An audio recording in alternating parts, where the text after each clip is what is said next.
É um texto bastante conhecido de todos os irmãos. É um texto que nos fala do nascimento de Jesus.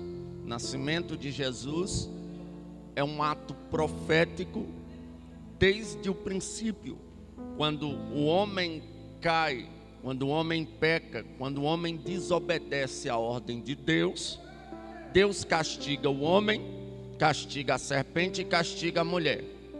E nesse castigo, Deus vai dizer que colocaria inimizade entre a descendência da mulher e a descendência da serpente, a serpente. E esta lhe feriria o calcanhar. E este, com o calcanhar, esmagaria a cabeça da serpente. Quando nós vemos no livro do Apocalipse, nós vamos ver que a serpente, ela é, Apocalipse capítulo 12, está bem claro, bem explicado, que o grande dragão, o diabo, Satanás, é a serpente lá do Éden. E no mesmo capítulo 12 de Apocalipse, vai dizer que o filho da mulher é a pessoa do nosso Senhor e Salvador Jesus Cristo. Então esta palavra ela tem que se cumprir. Mas para frente vem Moisés e profetiza: vai nascer um semelhante a mim, com ele está a lei. Toda alma que não der ouvido à sua palavra será extirpada do meio do meu povo. Mas na frente nós vamos ver Salomão, que também foi salmista. Não foi só Davi que foi salmista, Salomão foi salmista, Davi foi salmista, os filhos de Corá, os filhos de Asaf, e inúmeras pessoas também desconhecidas também foram salmistas. Há vários salmos de autores desconhecidos, mas nenhum salmo de Salomão vai dizer que no nascimento do Messias, ou seja, de Jesus Cristo, os magos viriam do Oriente e lhe ofertariam presentes. E nós vamos ver esta palavra se cumprindo aqui no capítulo 2 de Mateus, onde nós lemos. Nós vamos ver várias profecias. Isaías profetizou: um menino nos nasceu, um filho nos deu, o principado está sobre os seus ombros, ele será chamado maravilhoso, conselheiro, pai da eternidade, príncipe da paz, Deus forte. Isaías profetizou uma das maiores profecias, né? Eis que uma virgem conceberá e dará à luz a um filho. Então chega um momento da profecia se cumprir, mas ainda assim, momentos antes, vai ter a última palavra profética da parte de Deus revelada através de um anjo. Um anjo se apresenta a Maria e diz: salve, agraciada. Algo que não era comum, porque a saudação dos judeus, todo mundo sabe que é Shalom Adonai. Mas como Maria, ela, a partir desse momento, ela não é mais uma pessoa comum. Isso não quer dizer que nós devemos adorar Maria, de forma nenhuma. Mas que Maria é uma mulher diferenciada, ela é. Por quê? Porque ela teve a oportunidade de ser o ventre de Israel. A mulher que vai dar a luz ao Cristo ressurreto. Então o anjo aparece a ela e diz: salve, agraciada, bendita és tu entre as mulheres, bendito é o fruto que está sobre o teu ventre. Ela olha e questiona: mas como assim? Eu não me deitei com homem algum, eu sou desposada de meu marido. E o anjo diz: não temas, o que está em ti não é gerado de homem, mas é do Espírito Santo. E o anjo vai dizer assim, segura, o anjo vai dizer assim: o Espírito descerá sobre ti e te envolverá. Então ela vai gerar pelo Espírito. É o que Isaías disse: eis que uma virgem conceberá e dará luz a um filho. O Espírito coloca dentro do ventre de Maria Cristo Jesus, e ela vai gerar. E Maria, aleluias, vai ser a primeira mulher que vai, como nós possamos dizer, ter um filho sem ter nenhum tipo de contato com o ser humano, porque o Espírito gera dentro dela. Chega o dia do nascimento, Jesus nasce quando Jesus nasce, a estrela aparece para os magos e os magos acompanham a estrela até onde Cristo está. O céu celebra o nascimento de Cristo, a terra celebra o nascimento de Cristo, os profetas celebram o nascimento de Cristo, os anjos celebram o nascimento de Cristo, o céu celebra o nascimento de Cristo. Aleluia! O raiar da luz, o sol da justiça é chegado sobre a terra. Louvado seja Deus. Aí o que acontece? A Bíblia diz que os magos começam a seguir a estrela para chegar até onde Jesus estava. Porém, eles param no meio do caminho, no palácio de Herodes. Por quê? Porque a promessa era que Jesus Cristo seria o rei dos judeus. Então eles pensaram, em primeira instância, que Jesus nasceria da casa de Herodes. Mas a gente sabe que não era da casa de Herodes, era da casa de Davi que Jesus ia nascer. Era da descendência de Judá. Ele seria o leão da tribo de Judá. Louvado seja Deus. Então Jesus não é encontrado pelos magos no palácio de Herodes. Aí os magos começam a questionar, né, a Herodes. Herodes vai ver nas escrituras sobre onde nasceria o Cristo. E estava escrito: e tu, Belém, terra de Judá, de modo nenhum serás a menor entre as capitais, porque de ti há de nascer o guia que vai apacentar o meu povo. Eles entendem pelas escrituras que em Belém é que Jesus vai nascer. Então eles se dirigem a Belém. Eles veem a estrela novamente e param aonde a estrela para. E ali eles encontram Cristo, eles se prostram e adoram a Jesus e lhe ofertam presentes: ouro, incenso e mirra. Diga comigo: ouro, incenso e mirra. São os presentes que eles destinam a Jesus. O apóstolo Paulo disse assim: não vivo mais eu, mas Cristo vive em mim. Só que para Cristo viver em mim, Ele tem que nascer em mim. E para Jesus nascer na vida do ser humano, eu considero aqui o Jesus nascer na nossa vida quando nós nos entregamos de corpo, alma e espírito para Jesus. Quando nós aceitamos a Jesus como o único e suficiente Salvador das nossas vidas. Só que isso não acontece por questões humanas, por métodos humanos. Nenhum ser humano vai se converter através de algo da terra, porque a Bíblia diz que quem convence do pecado, da justiça e do juízo é o Espírito Santo. Não adianta eu pegar um revólver calibre 32, um AK-47, um AR-15, um fuzil, um morteiro lançador de granada, seja lá o que for, aleluia, de arma nuclear, apontar para você e dizer: ou tu aceita Jesus, ou tu vai morrer. Aleluia. No momento que eu sair dali, você pode até aceitar Jesus, mas depois você vai voltar para a mesma vida de sempre. Agora, uma vez que o Espírito te toca, uma vez que o Espírito te convence, uma vez que o Espírito preenche o vazio que está na tua alma, aí sim você é salvo. Mas o grande problema é que a igreja moderna quer agir por conta própria.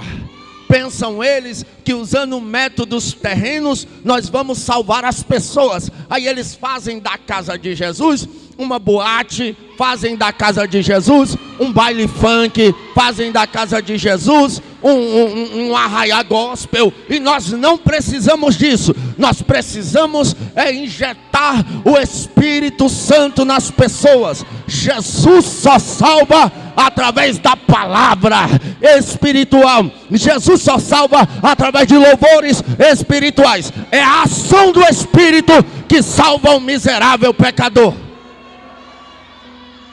É o Espírito que convence do pecado, da justiça e do juízo. Sem o Espírito Santo não dá. Muita gente quer ganhar alma sem a presença de Deus. E sem a presença de Deus eu posso contextualizar, verbalizar, exaurir, extrair, pregar dentro de todos os tópicos da mensagem. Eu posso falar grego, hebraico, aramaico. Eu posso entender de paracletologia, de teologia sistemática, de todas as doutrinas que nós aprendemos em uma sala de faculdade teológica. Eu posso vir aqui e dar um show de teologia. Se não tiver a presença de Deus, ninguém é salvo. Da mesma forma, segure, da mesma forma, eu posso cantar contralto, médio, grave, baixo, alto. Eu posso ter uma voz perfeita como qualquer artista por aí tem. Mas se não tiver a presença de Deus, também não causa efeito nenhum. Aleluia. É melhor chamar Jesus de Jesus, e é melhor cantar desafinado, mas ter a presença, do que estar afinado e não ter a presença, do que pregar dentro dos vernáculos e não ter a presença. E isso não quer dizer que eu tenho que ser irresponsável quanto ao meu chamado. Porque tem pregador que quer sair pregando o mundo inteiro, mas não lê a Bíblia. Quer sair cantando o mundo inteiro, mas não ensaia, não se prepara. Eu sei que tem momentos, eu estive em um culto onde a senhora pregadora da noite não sabia ler. Um jovem da mocidade, era um congresso de mocidade, teve que ler para ela. Ela só disse essas palavras e Jesus tomou de conta da casa. Ela disse: meu Jesus, e hoje vai salvar, curar e batizar com o Espírito Santo. A glória tomou a casa. Aleluia. Mas isso são exceções. Se eu quero ser um pregador, eu tenho que estudar a Bíblia. Até porque não é sempre que eu vou pregar e Deus vai tomar de conta. Vai ter momento que eu vou encontrar pessoas sábias que vão vir de tudo para confrontar. Mas eu louvo a Deus que não é capacidade humana também. Eu tenho que me preparar. Porque é melhor não ter oportunidade de estar preparado do que ter oportunidade de não estar preparado. Eu tenho que me preparar. Porque eu leio a Bíblia. Às vezes eu não entendo nada. Mas quando chega uma situação, o Espírito Santo me faz lembrar e coloca as palavras na minha boca. Então se prepare, pare de ser preguiçoso, coloque um playback, ensaie, pare de ser preguiçoso, pegue a Bíblia e vá ler, ou então larga o ministério.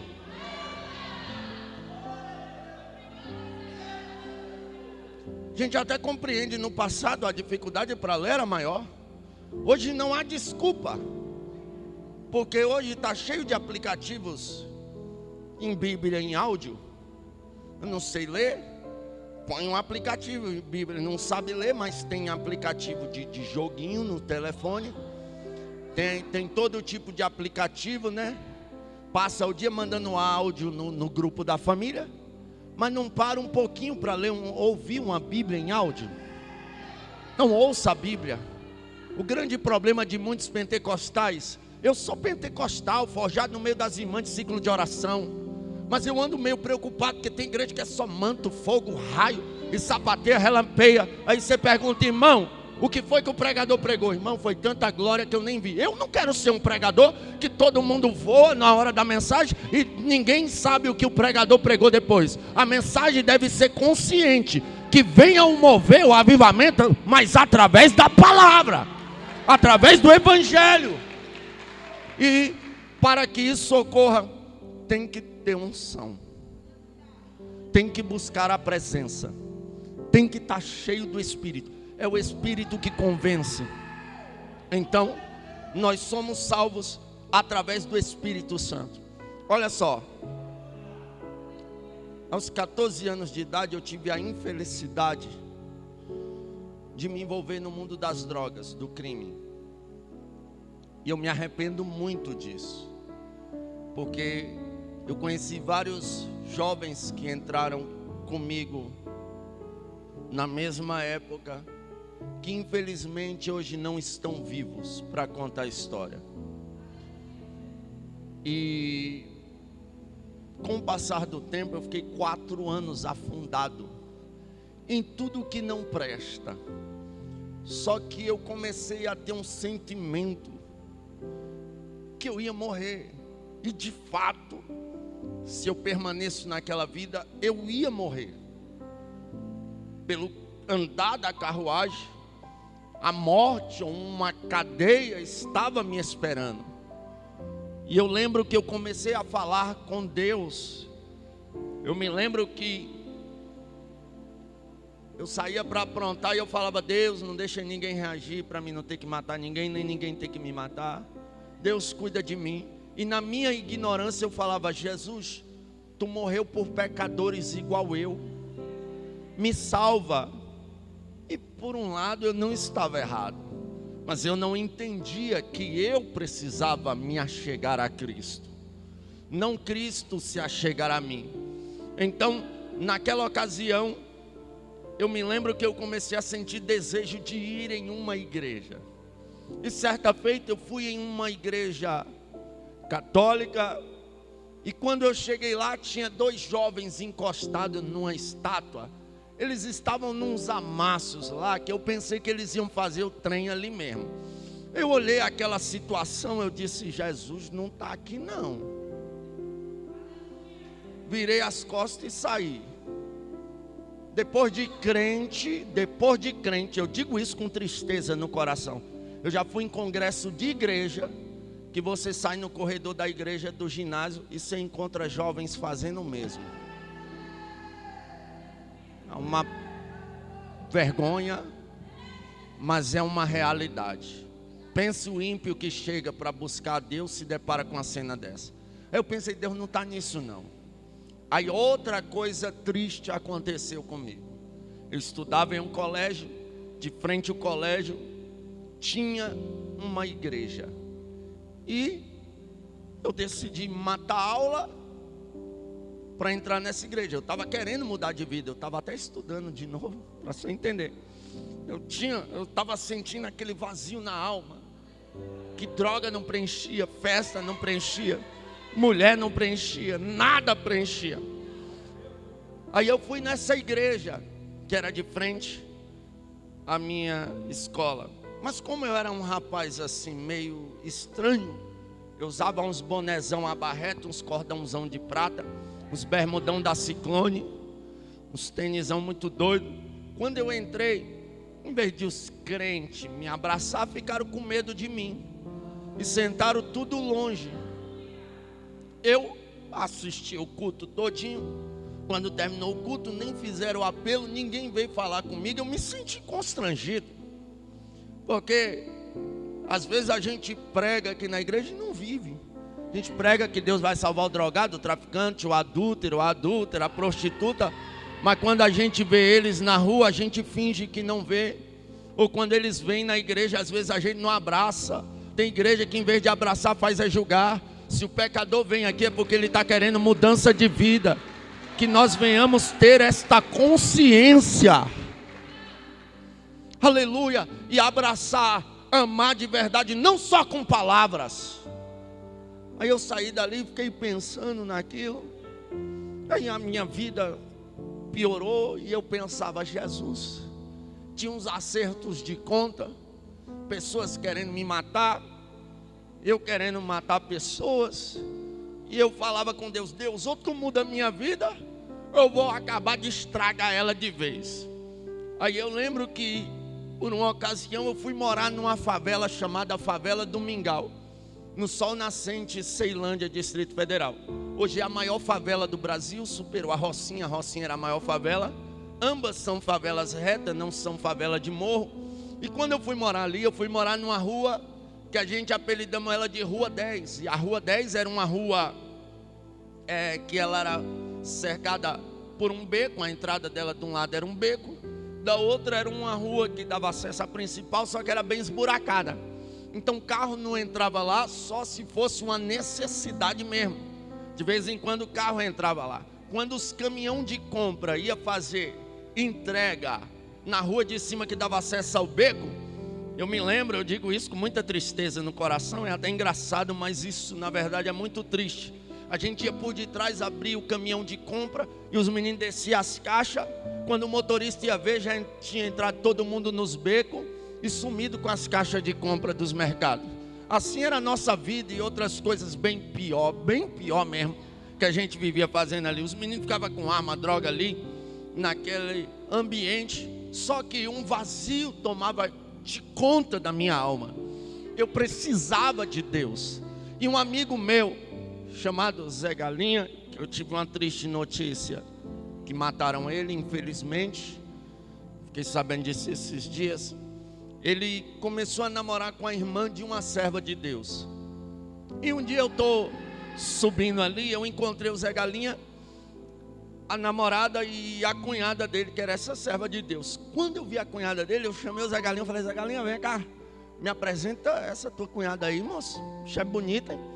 Aí ele disse assim: não, moço, ela é crente. Eu falei: daí? Falou: crente não namora com vagabundo não. Eu falei: vai que eu viro pastor. Aí ele: não. Eu falei: moço, fala com ela. Ele: tá bom, vou falar com ela. Ele foi lá e falou com ela que eu queria conhecer ela. Aí ela disse: você quer me conhecer? Fala para ele vir aqui domingo, pra gente ir lá na igreja, aí a gente se conhece melhor. Eu falei: tá bom, domingo eu venho aí pra gente ir para a igreja. E no domingo eu esqueci do culto, me arrumei para ir para uma festa. Quando eu estou subindo, eu encontrei o Zé Galinha. Aí o Zé Galinha olhou para mim e disse: está indo lá na igreja? Eu falei: que igreja, maluco? Ele disse: tu não vai para o culto não? Eu falei: que culto, doido? Ele disse: a menina está te esperando lá, ela perguntou por tu a semana toda, eu acho que ela se interessou em tu. Aí eu pensei: é melhor um passarinho na mão do que dois voando, né? Eu acho que eu vou lá.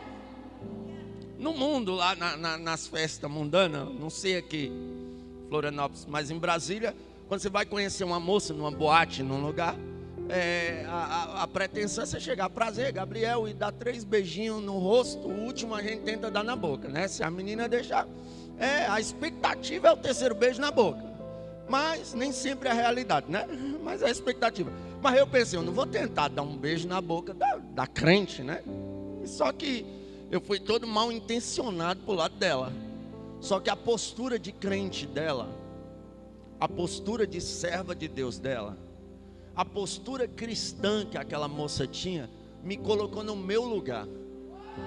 Quando eu cheguei perto dela, eu olhei e disse: oi. E ela: vamos. Eu disse: vamos. E ela, como uma boa cristã, começou a falar de Jesus para mim. E hoje, se brincar, os caras de tornozeleira, pastor, arrastam as meninas da igreja. É só chegar. Mas Deus vai levantar uma serva de Deus que tem postura, que coloca vagabundo no lugar dele.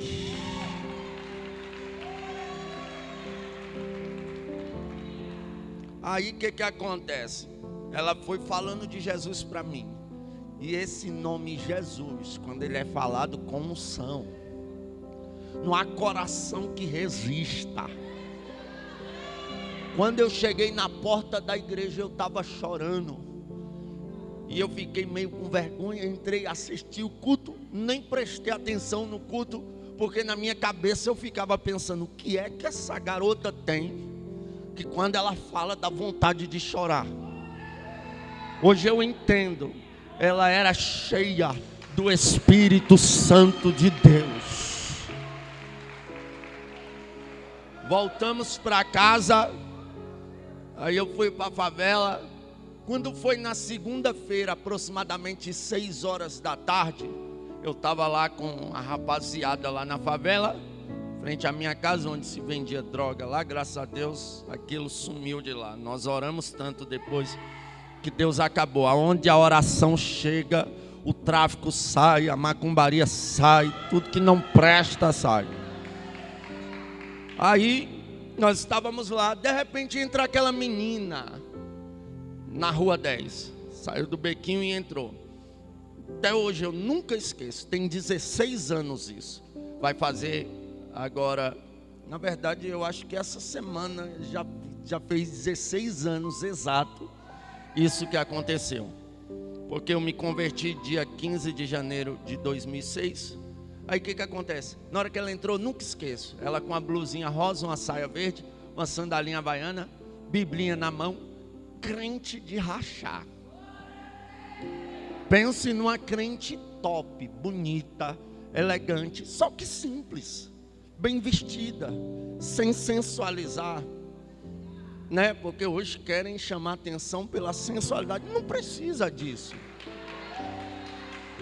Não há nada mais bonito que a elegância de uma serva de Deus. Aí ela veio, entrou na favela, aí me chamou. Aí você sabe como é que é a rapaziada dos bandidos, né? Vai virar pastor. Aí o irmão agora, não sei o que, vai casar com a crente. Aí ela me chamou, eu falei, o que foi, irmã Débora? Ela disse, eu vim te convidar para a gente ir no culto. Eu falei, culto hoje, segunda-feira, irmã Débora? Ela disse, sim, é culto de oração. Eu queria tanto que você fosse lá receber uma oração. Como eu fiquei constrangido com a visita dela, eu falei, espera aí, deixa eu me arrumar. Me arrumei e fui.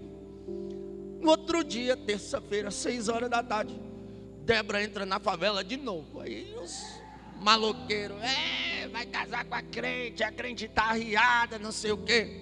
Ela me chamou e disse, eu vim te convidar para ir para o culto. Eu disse, culto, terça-feira, irmã Débora?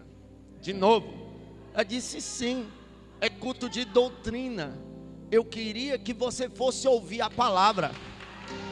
Aí eu falei assim, eu encostei no barraco de madeira, eu morava no barraquinho de madeira, né, lá da favela, e eu estou encostado aqui, e eu pensando aqui, o que eu vou falar para ela?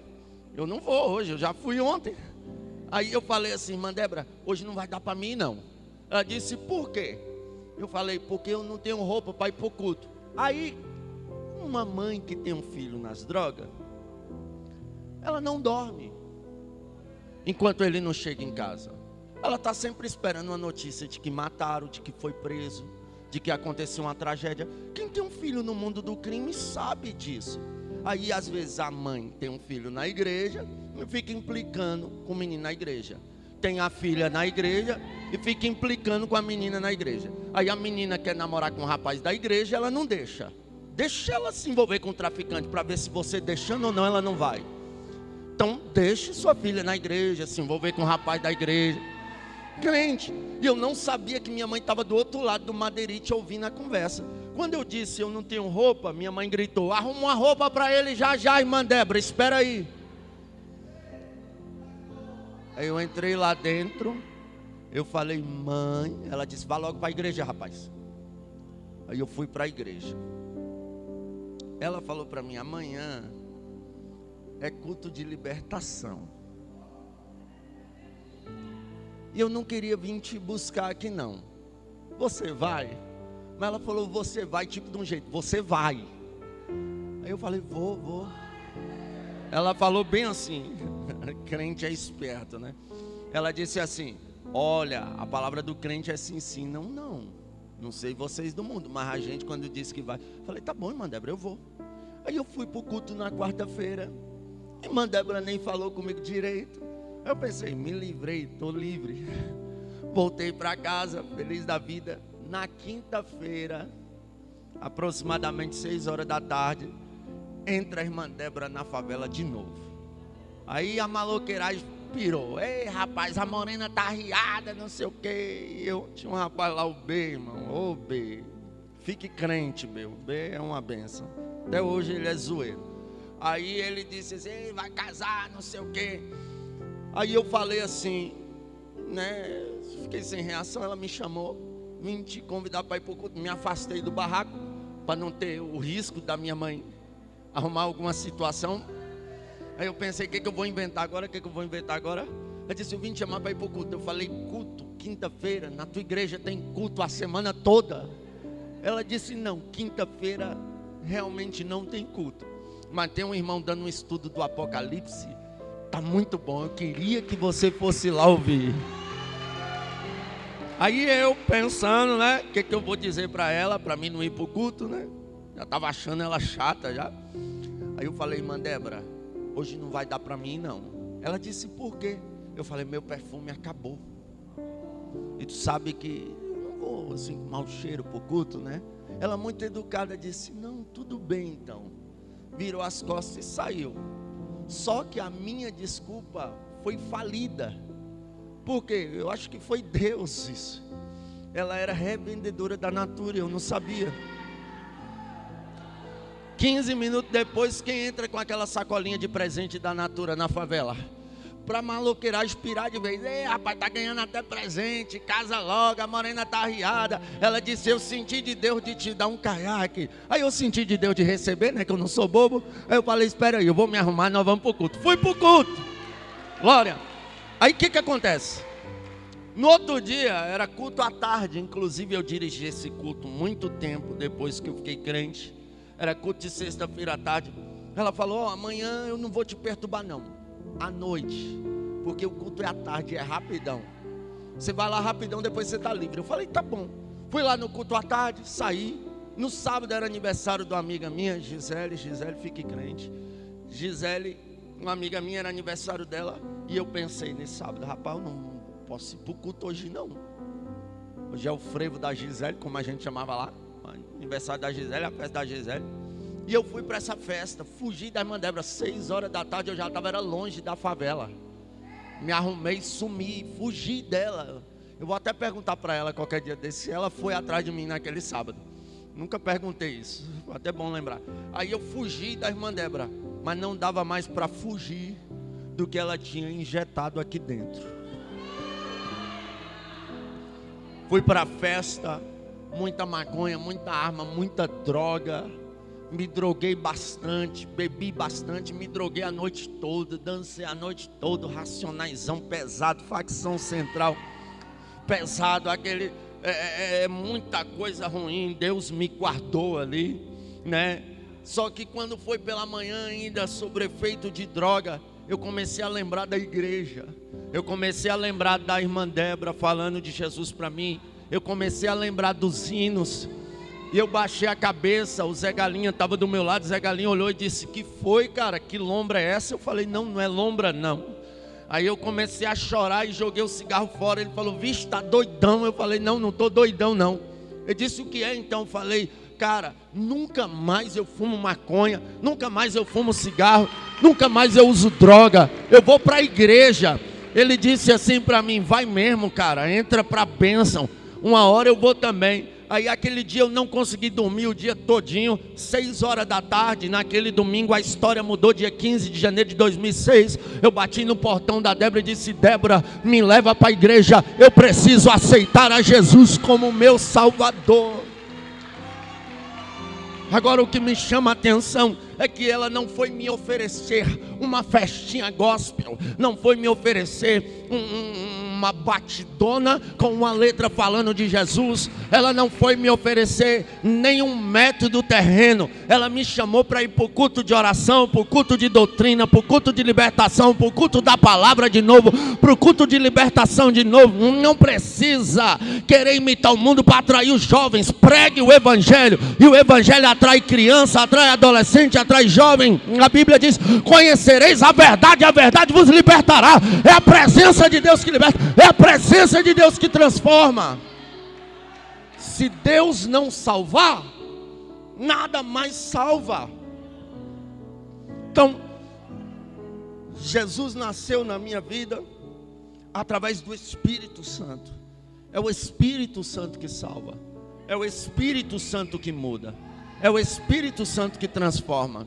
Eu disse para a irmã Débora assim, quando eu terminei de aceitar Jesus, falei, irmã Débora, eu gosto de usar esses boné a barreta aqui e eu não vou parar de usar não. Ela, tudo bem. Falei, tá vendo meus cordão de prata, não paro de usar não. Ela disse, tudo bem. Meus bermudão da Ciclone não deixam de usar. Ela disse, tudo bem. Eu gosto de ouvir Racionais, Facção Central, não vou parar de ouvir não. Ela disse, tudo bem, cara. Mas no fundo a gente sabe, né? Eu olhei para ela e disse, e pode ser crente assim? Ela disse, Gabriel, o meu dever como crente é te ganhar para Jesus. Agora, se tu se converteu de verdade, tudo que ele tiver que arrancar de você, ele vai arrancar sem você sentir falta. Aí é incrível. Você está aí no mundão perdido, ninguém está nem aí para a sua vida. Se aceitou a Jesus, está todo mundo de olho em você. Cheguei em casa um dia, botei o Racionais altão, fé em Deus que Ele é justo, irmão. A vizinha da minha frente, atribulada até o tutano, bateu palma. Eu saí, ela disse, tu não agora é crente? Eu disse, sou. Ela, crente não pode ouvir música do Racionais não. Eu olhei para ela e pensei, vá cuidar da tua vida, rapaz. Mas não falei nada. Aí ela disse assim, eu tenho um CD de crente ali. E Deus usou ela, viu? Ela foi lá, buscou o CD e trouxe um CD da Cassiane. Aí na primeira música, é uma música que marcou minha vida. Já está neste lugar a unção que vai te abençoar. Quando entrou no refrão, pense na unção, veja a unção, pregue na unção. Aí foi passando pra frente, já na alva luz do dia raiar. Aí quando chegou lá nas últimas, que chegou naquela que foi a que me impactou mesmo, já começa a acontecer. Debaixo dessa chuva posso contemplar, aleluia daqui.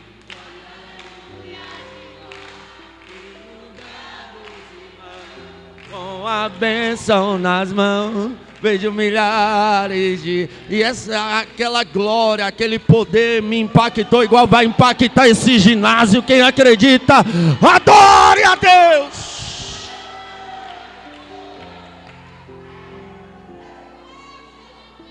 Peguei gosto pela música dos crentes. Falava para a irmã Débora que eu nunca ia usar um paletó na minha vida. Só que eu comecei a olhar os obreiros, irmão, e me deu uma vontade de ser um pregador. Me mostraram um DVD de um pregador, irmão. Comecei a trabalhar de servente pedreiro só para comprar DVD de pregação. Falei, eu vou ser um pregador. Eu não sabia que era Jesus gerando aquilo em mim. Veio uma senhorinha do coque marchando, deu uma rajada de língua estranha que arrupiei até a sobrancelha. Ela disse, assim diz o Senhor, da onde eu te arranquei, só eu para te arrancar.